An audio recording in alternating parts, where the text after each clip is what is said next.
গোপন সংবাদের ভিত্তিতে মোহনপুর বিধানসভার মন্তলা উত্তরপাড়া এলাকা থেকে ড্রাম ভর্তি প্রায় ৮৮ কেজি শুকনো গাঁজা উদ্ধার করল পুলিশ। সিধাই থানার সদ্য যোগ দেওয়া ওসি হিমাদ্রি সরকার সাংবাদিকদের জানান, ৩১শে জুলাই ভোররাতে এই অভিযান করা হয়। প্রদীপ পাল নামে এক ব্যক্তির বাড়ির রান্নাঘরের মাটির নিচ থেকে ড্রাম ভর্তি এই শুকনো গাঁজা উদ্ধার করা হয়।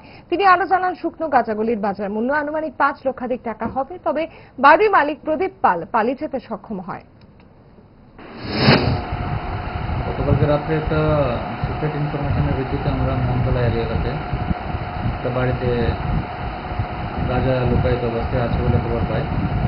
তো সেই সংবাদের ভিত্তিতে আমাদের এসডিপিও মোহনপুর স্যার এবং সিআরপিএফ সহ আমরা অভিযান করি এবং সেখানে একটা বাড়িতে রান্নাঘরের সামনে ড্রামের ভিতর লুকানো অবস্থায় গাঁজা ছিল, সেগুলি আমরা রিকভারি করি এবং সেখানে সর্বমোট ড্রাম সহ ১০৪ কেজি গাঁজা আমরা উদ্ধার করি।